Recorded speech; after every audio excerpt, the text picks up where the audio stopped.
US Israel Iran യുദ്ധം നമ്മുടെ Indian stock മാർക്കറ്റിനെ എങ്ങനെയാണ് എഫക്ട് ചെയ്യുന്നുള്ള കാര്യം ഓൾറെഡി നിങ്ങൾ കാണുന്നുണ്ട്. കഴിഞ്ഞൊരു മാസം നമ്മൾ നോക്കുകയാണെങ്കിൽ ഓൾമോസ്റ്റ് എല്ലാ ദിവസവും മാർക്കറ്റ് താഴേക്ക് ഫോൾ ചെയ്തുകൊണ്ടാണ് ഇരിക്കുന്നത്. നിങ്ങൾ സ്റ്റോക്സിലോ മ്യൂച്വൽ ഫണ്ടിലൊക്കെ SIP ഇൻവെസ്റ്റ് ഒക്കെ ചെയ്യുന്നവരാണെങ്കിൽ നിങ്ങളുടെ മിക്ക മ്യൂച്വൽ ഫണ്ട്സും റെഡിലായിരിക്കും ഉണ്ടാവുക, ലോസിലായിരിക്കും ഉണ്ടാവാൻ ചാൻസ്. സോ ഈ വീഡിയോയിൽ നമ്മൾ നോക്കാൻ പോകുന്നത് എന്തുകൊണ്ടാണ് ശരിക്കും ഇത് സംഭവിക്കുന്നത് എന്നുള്ള കാര്യവും ഇനി അങ്ങോട്ട് എന്താ സംഭവിക്കാനായിരിക്കും ചാൻസ് എന്നുള്ള കാര്യമാണ് ഈ വീഡിയോയിൽ നോക്കാൻ പോകുന്നത്. ഒബ്വിയസ്ലി ഇങ്ങനത്തെ കാര്യങ്ങൾക്ക് നമുക്ക് കൃത്യമായിട്ടൊരു ഉത്തരം പറയൽ പോസിബിൾ അല്ല. ഇനിയും മാർക്കറ്റ് ഫോൾ ചെയ്യുന്നു അല്ലെങ്കിൽ ഇനി മാർക്കറ്റ് റിക്കവർ ചെയ്യുന്നു എന്നുള്ള കാര്യം നമുക്ക് തറപ്പിച്ച് ഒരിക്കലും പറയാൻ പറ്റില്ല. പക്ഷേ ഇതിൽ ഏത് സംഭവിച്ചാലും ആസ് എൻ ഇൻവെസ്റ്റർ നമുക്ക് എന്തൊക്കെ ചെയ്യാൻ പറ്റും, നമ്മൾ എന്തൊക്കെ അറിഞ്ഞിരിക്കണം എന്നുള്ള കാര്യമാണ് ഈ വീഡിയോയിൽ നോക്കാൻ പോകുന്നത്. അപ്പോൾ നമ്മൾ ഓൾറെഡി പറഞ്ഞ പോലെ കഴിഞ്ഞൊരു മാസത്തിൽ മാർക്കറ്റ് ഓൾമോസ്റ്റ് 12% ഫോൾ ചെയ്തത്.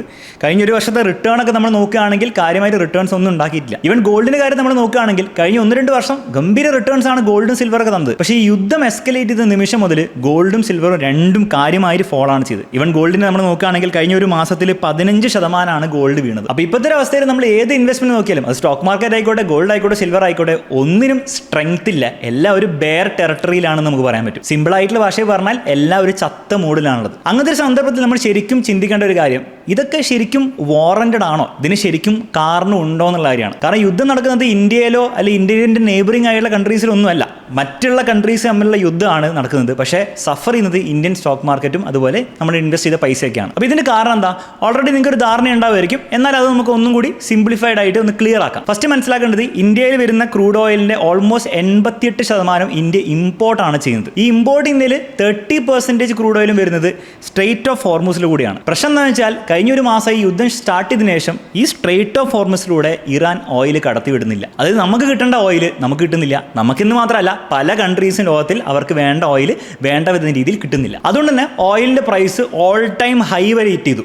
$100 പെർ ബാരലിന്റെ മുകളിൽ ഇന്നേ വരെ ഓയിലിന്റെ പ്രൈസ് പോയിട്ടില്ല. പക്ഷെ ഞാൻ ഈ വീഡിയോ ഉണ്ടാക്കുന്ന സമയത്ത് അതും കടന്ന് ഇപ്പോൾ ഓൾമോസ്റ്റ് $112 പെർ ബാരലിന്റെ പ്രൈസിലാണ് ഇപ്പോൾ നിൽക്കുന്നത്. ഈ ഓയിലിന്റെ പ്രൈസ് ഭയങ്കരമായിട്ട് കൂടിപ്പോയാൽ പെട്രോളിന്റെ ഡീസലിന്റെയും വില കൂടിയാൽ പോലെ എന്തിനാണ് സ്റ്റോക്ക് മാർക്കറ്റ് ക്രാഷ് ചെയ്യുന്നത്? അപ്പോൾ നമുക്ക് അതിന്റെ കൃത്യമായുള്ള റീസൺ മനസ്സിലാക്കണം. ഫസ്റ്റ് നമ്മൾ ഓൾറെഡി കണ്ട പോലെ ക്രൂഡ് ഓയിലിന്റെ പ്രൈസ് ഓൾ ടൈം ഹൈയിലാണ്, ഭയങ്കരമായിട്ട് കൂടുന്നുണ്ട്. ഇവൻ ഞാൻ ഈ വീഡിയോ ഷൂട്ട് ചെയ്ത ദിവസം വരെ വാറിന്റെ സ്ഥിതി മോശമായിക്കൊണ്ടിരിക്കുകയാണ്. അത് ഇനിയും മോശമായിക്കൊണ്ടിരുന്നാൽ ഇനിയും ക്രൂഡ് ഓയിലിന്റെ പ്രൈസ് കൂടിക്കൊണ്ടേയിരിക്കുള്ളൂ. മാത്രമല്ല, നമ്മൾ നേരത്തെ പറഞ്ഞ പോലെ ക്രൂഡ് ഓയിലിന്റെ പ്രൈസ് കൂടിക്കഴിഞ്ഞാൽ പെട്രോളിന് ഡീസലിലൊക്കെ വില കൂടും. അതിന്റെ ഒരു എഫക്റ്റ് നാളെ ഞാൻ പോയിട്ട് പെട്രോൾ പമ്പിൽ എൻ്റെ കാറിനും ബൈക്കിനും പെട്രോൾ അടിക്കും മാത്രമല്ല ഞാൻ അറിയാം, അത് വേറെ രീതിയിൽ നമുക്ക് നമ്മുടെ ലൈഫിൽ ആക്ച്വലി എഫക്ട് ചെയ്യും. അതിന്റെ കാരണം എന്ന് വെച്ചാൽ നമ്മൾ എന്തൊക്കെ സാധനങ്ങൾ കടയിൽ പോയി വാങ്ങുന്നുണ്ടോ, അത് ടീഷർട്ട് മുതൽ ടൂത്ത് പേസ്റ്റ് വരെയുള്ള കാര്യങ്ങളായിക്കോട്ടെ, അതൊക്കെ ഏതെങ്കിലും ഒരു സ്ഥലത്തു നിന്നായിരിക്കും ഉണ്ടാക്കിയിട്ട് നമ്മുടെ സൂപ്പർ മാർക്കറ്റിലേക്കും നമ്മുടെ കടകളിലേക്കൊക്കെ എത്തുന്നത്. അപ്പോൾ ആ ഒരു ട്രാൻസ്പോർട്ടേഷന് വേണ്ടി ഉപയോഗിക്കുന്നത് ലോറികളും ട്രക്കുകളും എയ്റോപ്ലെയിനും ഷിപ്പും ഒക്കെ ആയിരിക്കും. ഈ പറഞ്ഞ സാധനങ്ങളൊക്കെ ഓടണമെങ്കിൽ ഇന്ധനം വേണം, ഓയിൽ വേണം. അപ്പോൾ തീർച്ചയായിട്ടും ഓയിലിൻ്റെ പ്രൈസ് കൂടിയാൽ ഓവറോൾ ട്രാൻസ്പോർട്ടേഷൻ്റെ പ്രൈസ് കൂടും. ഈ ട്രാൻസ്പോർട്ടേഷൻ്റെ പ്രൈസ് കൂടിക്കഴിഞ്ഞാൽ ഈ ടൂത്ത് പേസ്റ്റും ടീഷർട്ടൊക്കെ ഉണ്ടാക്കുന്ന ആൾക്കാർക്ക് അവരുടെ ഇൻപുട്ട് കോസ്റ്റ് കൂടുകയാണ് ചെയ്യുന്നത്. ആ ഒരു ഇൻപുട്ട് കോസ്റ്റ് കൂടുന്നതനുസരിച്ച് അവർ വിൽക്കുന്ന സാധനങ്ങൾ, അതായത് നമ്മൾ വാങ്ങുന്ന സാധനങ്ങളുടെ പ്രൈസ് മെല്ലെ മെല്ലെ കൂട്ടും. അതായത് അവസാനം നമ്മൾ വാങ്ങുന്ന പച്ചക്കറിയും സോപ്പിൻ്റെയും ടീഷർട്ടിൻ്റെയും എന്തൊക്കെ സാധനങ്ങൾ നമ്മൾ കടയിൽ പോയി വാങ്ങുന്നോ അതിനൊക്കെ പ്രൈസ് കൂടാനുള്ള ചാൻസ് വളരെ അധികമാണ്. ഇതിനാണ് നമ്മൾ ഇൻഫ്ലേഷൻ അഥവാ പണപ്പെരുപ്പ് എന്ന് വിളിക്കുക.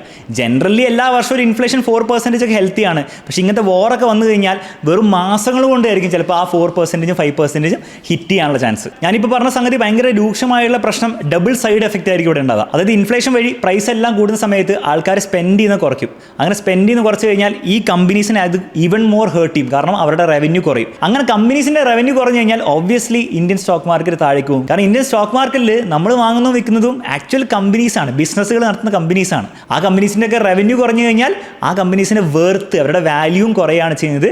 അങ്ങനെയാണ് ഈ സ്റ്റോക്ക് മാർക്കറ്റ് ആക്ച്വലി താഴേക്ക് പോകുന്നതും ആ സ്റ്റോക്ക് മാർക്കറ്റിൽ ഇൻവെസ്റ്റ് ചെയ്ത മ്യൂച്വൽ ഫണ്ട്സ് ഒക്കെ താഴേക്ക് പോകുന്നത് നമ്മൾ കാണുന്നത്. ഈ ട്രാൻസ്പോർട്ടേഷൻ എഫക്റ്റ് മാത്രമല്ല ഇവിടെ ഉള്ളത്, പല പല സാധനങ്ങൾ. ഫോർ എക്സാമ്പിൾ നമ്മൾ പെയിന്റിന്റെ കാര്യം നോക്കുകയാണെങ്കിൽ FMCGയിലെ പല പല പ്രൊഡക്ട്സ് നോക്കുകയാണെങ്കിൽ സോപ്പ്, ഷാംപൂ, ടൂത്ത് പേസ്റ്റ് ഇങ്ങനത്തെ കാര്യങ്ങൾക്കൊക്കെ ഉപയോഗിക്കുന്നത് ക്രൂഡ് ഓയിലിന്റെ ബൈ പ്രൊഡക്ട്സ് ആണ്. അങ്ങനെ ക്രൂഡ് ഓയിലിന്റെ പ്രൈസ് കൂടി കഴിഞ്ഞാൽ ഇതിന്റെ ഒക്കെ ഇൻപുട്ട് കോസ്റ്റ് കൂടുകയും അതിന്റെ പ്രൈസ് കൂടുകയും ആൾക്കാർ അതിൽ സ്പെൻഡ് ചെയ്യുന്നതും കുറയ്ക്കുകയും ചെയ്യും. അങ്ങനെ ചെയ്ത് കഴിഞ്ഞാൽ ആ കമ്പനീസിന് ഇത് കൂടുതൽ എഫക്റ്റ് ചെയ്യും. അതുകൊണ്ട് നമ്മൾ നോക്കിയാൽ പല പെയിന്റ് കമ്പനീസും FMCG കമ്പനീസുമാണ് ഏറ്റവും താഴേക്ക് ഫോളോ ചെയ്തിരിക്കുന്നത് കഴിഞ്ഞ ഒരു മാസത്തിൽ. ഇതിന്റെ ഒക്കെ പുറമെയാണ് ഇന്ത്യൻ മാർക്കറ്റിൽ 2 ടൈപ്പ് ആൾക്കാർ ഇൻവെസ്റ്റ് ചെയ്യുന്നുണ്ട്. ഒന്ന് ഇന്ത്യക്കാർ, ഇന്ത്യൻ മ്യൂച്വൽ ഫണ്ട്സും ഇന്ത്യൻ ഇൻഡിവിജ്വൽസും റീറ്റെയിലേഴ്സും ഒക്കെ. അതുകൂടാതെ ഫോറിൻ ഇൻസ്റ്റിറ്റ്യൂഷണൽ ഇൻവെസ്റ്റേഴ്സ്, പുറത്തുനിന്നുള്ള ആൾക്കാരും പുറത്തുനിന്നുള്ള വലിയ വലിയ കമ്പനീസും ഇന്ത്യയിൽ ഇൻവെസ്റ്റ് ചെയ്യുന്നുണ്ട്. കഴിഞ്ഞ കുറച്ച് മാസങ്ങൾ നോക്കുകയാണെങ്കിൽ അവർ നെറ്റ് സെല്ലേഴ്സ് ആണ് ഇന്ത്യൻ മാർക്കറ്റിന്റെ. അതായത് അവർ എക്സിറ്റ് ചെയ്ത് പോയിക്കൊണ്ടിരിക്കുകയാണ്. അതിന്റെ മെയിൻ റീസൺ അവർക്ക് ഇന്ത്യൻ മാർക്കറ്റിന് വിശ്വാസം ഇല്ലാത്തതുകൊണ്ടൊന്നല്ല, അവർക്ക് കുറച്ചുകൂടി സേഫർ ആയിട്ടുള്ള അസറ്റ്സിലേക്ക് അവരുടെ പൈസ മാറ്റേണ്ടതുകൊണ്ടാണ്. പൊതുവേ ഒരു ക്രൈസിസിലേക്ക് നമ്മൾ നോക്കുകയാണെങ്കിൽ ഗോൾഡ് ആണ് സേഫ് അസറ്റ് എന്ന് കരുതപ്പെടുന്നത്. പക്ഷേ ഇപ്പോഴത്തെ അവസ്ഥ നമ്മൾ നോക്കുകയാണെങ്കിൽ ഫോറിൻ ഇൻസ്റ്റിറ്റ്യൂഷൻ ഇൻവെസ്റ്റേഴ്സ് വരെ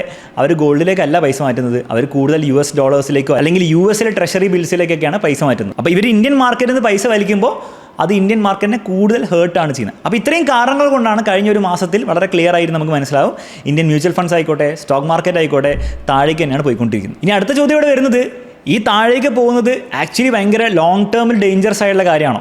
അപ്പോൾ അവിടെ നമ്മൾ കുറച്ച് കോമൺ സെൻസ് ആക്ച്വലി ഉപയോഗിക്കണം. ഈ ഒരു വാർ ഇനി അങ്ങോട്ട് 1 വർഷവും 2 വർഷവും ഒക്കെ കണ്ടിന്യൂ ചെയ്ത് പോവുകയാണെങ്കിൽ ആക്ച്വലി ലോങ് ടേമിൽ ഇത് എഫക്റ്റ് ചെയ്യാവുന്ന ഒരു കാര്യമാണ്. കാരണം ഞാൻ നേരത്തെ പറഞ്ഞ പോലെ തന്നെ നമ്മുടെ ഇന്ത്യൻ കമ്പനീസിനെ ഹേർട്ട് ചെയ്യും, മൊത്തത്തിൽ ഇന്ത്യൻ എക്കണോമിനെ അത് ഹേർട്ട് ചെയ്യും. അപ്പോൾ അതിൻ്റെയൊക്കെ ഇമ്മീഡിയറ്റ് എഫക്റ്റ് മാർക്കറ്റ് താഴേക്ക് തന്നെ പോയിക്കൊണ്ടിരിക്കാൻ വേണ്ടിയിട്ടാണ്. കാരണം അതിന് ആക്ച്വൽ റീസൺ ഉണ്ടാവും. പക്ഷേ ഇതൊക്കെ സംഭവിക്കണമെങ്കിൽ ഈ ഒരു വാർ ഇനി അങ്ങോട്ടും 1 ഇയറൊക്കെ അല്ലെ 2 ഇയറിലൊക്കെ എക്സ്റ്റെൻഡ് ചെയ്ത് പോകണം. നേരെ മറിച്ച് ഈ ഒരു യുദ്ധം അതിന് മുൻപ് തീർന്നു കഴിഞ്ഞാൽ, മേ ബി അടുത്തൊരു കുറച്ച് മാസങ്ങൾക്കുള്ളിൽ തന്നെ ഇതിൻ്റെ ഒരു കാര്യത്തിൽ തീരുമാനമായി കഴിഞ്ഞാൽ മാർക്കറ്റ് നാച്ചുറലി റിക്കവർ ചെയ്യാനുള്ള ചാൻസസ് ആണ് കൂടുതലുള്ളത്. കാരണം മാർക്കറ്റ് എപ്പോഴും ഫ്യൂച്ചർ ഈവൻസിനെ ആൻറ്റിസിപ്പേറ്റ് ചെയ്തിട്ടാണ് നേരത്തെ റിയാക്ട് ചെയ്യുക. അല്ലാണ്ട് ഒരിക്കലും റവന്യൂ ആക്ച്വലി ഫോൾ ചെയ്ത് കഴിഞ്ഞിട്ടല്ല മാർക്കറ്റ് താഴേക്ക് വീഴുക, അതിന് മുൻപ് തന്നെ മാർക്കറ്റ് ഫോൾ ചെയ്യും. അപ്പോൾ അടുത്ത കുറച്ച് മാസങ്ങൾ കൊണ്ട് തന്നെ ഈ ഒരു വാറിനൊരു തീരുമാനമായി കഴിഞ്ഞാൽ ഇന്ത്യൻ സ്റ്റോക്ക് മാർക്കറ്റിന് താഴെ വീണ് കിടക്കേണ്ട ഒരു ആവശ്യമില്ല. മാർക്കറ്റ് ക്ലിയർലി റിക്കവർ ചെയ്യാനാണ് ചാൻസ് കൂടുതൽ. ഇത് നമ്മൾ ആദ്യമായിട്ട് കാണുന്ന കാര്യമല്ല. പല ഇതുപോലത്തെ ക്രാഷസ് ഇതിന് മുൻപ് വന്ന സമയത്തും മാർക്കറ്റ് കാര്യമായിട്ട് ഫോൾ ചെയ്തിട്ടുണ്ട്. ഈവൻ കോവിഡ് ക്രാഷ് നമ്മൾ നോക്കുകയാണെങ്കിൽ 37-38% ഒക്കെയാണ് മാർക്കറ്റ് ഫോൾ ചെയ്തത്.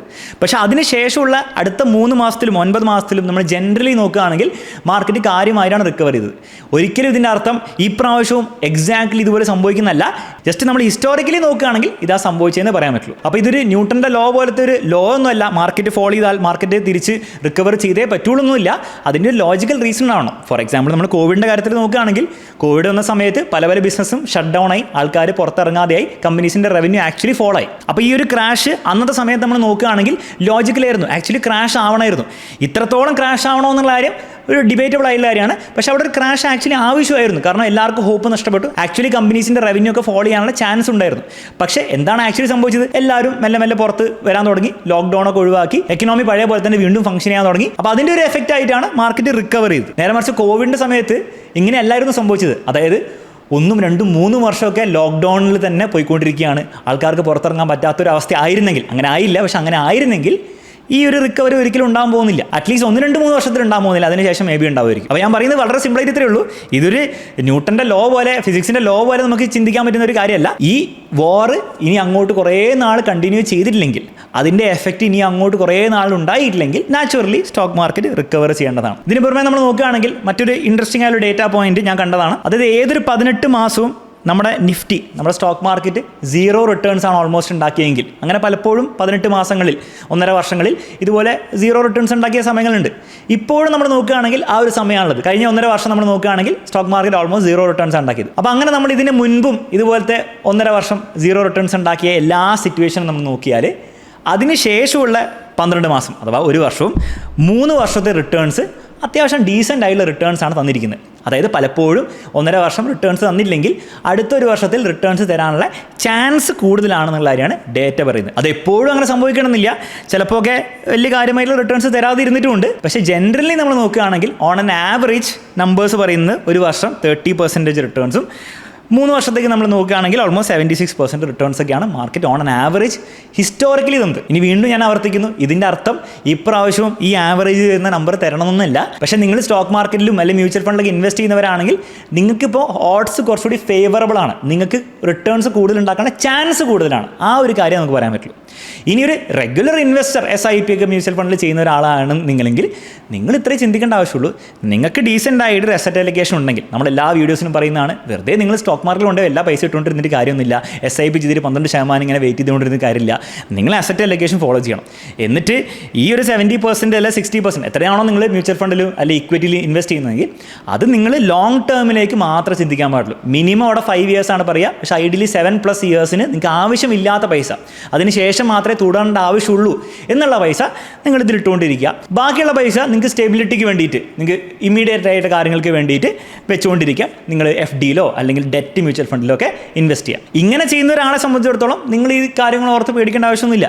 ഇനി ഈവൻ വേഴ്സ്റ്റ് കേസ് സിനാരിയോ അടുത്ത 2 വർഷം 3 വർഷം വരെ ഈ വാറിൻ്റെ എഫക്ട്സ് ഉണ്ടെങ്കിൽ പോലും നിങ്ങൾ ആ 2-3 വർഷം നിങ്ങളിവിടെ സഫർ ചെയ്യും തീർച്ചയായും. പക്ഷേ അതിനുശേഷം എന്തായാലും ഈ മാർക്കറ്റ് പെർഫോം ചെയ്യുന്ന സമയം നിങ്ങൾക്ക് അതിൻ്റെ എല്ലാ ഗെയിൻസും തിരിച്ചു പിടിക്കാനുള്ള ചാൻസാണ് എപ്പോഴും ഉള്ളത്. മാത്രമല്ല നിങ്ങൾ ജനറലി കുറച്ചും കൂടി ഒപ്റ്റിമിസ്റ്റിക് ആയിട്ടുള്ള ഒരാളാണെങ്കിൽ, അങ്ങനെ 3 വർഷമൊന്നും ഈ യുദ്ധം പോകാൻ ചാൻസ് ഇല്ല എന്ന് തോന്നുന്ന ആളാണെങ്കിൽ മാർക്കറ്റ് ഞാൻ നേരത്തെ പറഞ്ഞ പോലെ കാര്യമായിട്ട് റിക്കവറി ചെയ്യാനുള്ള ചാൻസ് ഉണ്ട്. അപ്പോൾ അങ്ങനെ ഒരു ഒപ്റ്റിമിസ്റ്റിക് വിശ്വാസം ഉള്ള ആളാണെങ്കിൽ ഏറ്റവും ബെസ്റ്റ് ടൈമാണ് നിങ്ങൾക്ക് സ്റ്റോക്ക് മാർക്കറ്റിൽ അല്ലെങ്കിൽ മ്യൂച്വൽ ഫണ്ട്സിൽ ഇൻവെസ്റ്റ് ചെയ്യാൻ വേണ്ടിയിട്ട്. കാരണം നിങ്ങൾ ഈ ഒരു ക്രാഷിൻ്റെ സമയത്ത് നിങ്ങൾ വാങ്ങുന്ന സമയത്ത് നിങ്ങൾക്ക് കൂടുതൽ യൂണിറ്റ്സ് ആണ് കിട്ടുന്നത്. കാരണം മാർക്കറ്റ് ലോവസ്റ്റ് ലെവലിലാണുള്ളത്.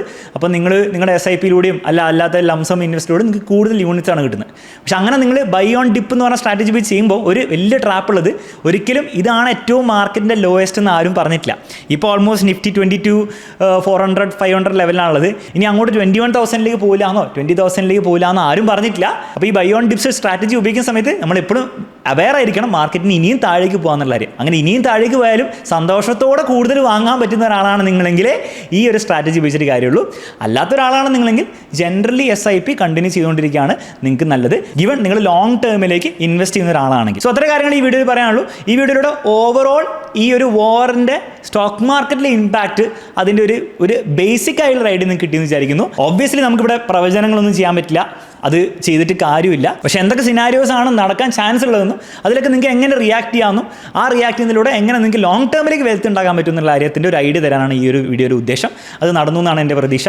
തീർച്ചയായും നിങ്ങൾക്ക് ഈ വീഡിയോനെ പറ്റിയുള്ള അഭിപ്രായം കമൻറ്റ് ബോക്സിൽ അറിയിക്കാം. ഇതുപോലത്തെ ഇനിയും പേഴ്സണൽ ഫിനാൻസ് ബേസ്ഡ് ആയിട്ടുള്ള വീഡിയോസ് വേണമെങ്കിൽ തീർച്ചയായും ചാനൽ സബ്സ്ക്രൈബ് ചെയ്യുക. മറ്റൊരു വീഡിയോയിൽ കാണുന്നവരെ ബൈ ബൈ, ടേക്ക് കെയർ.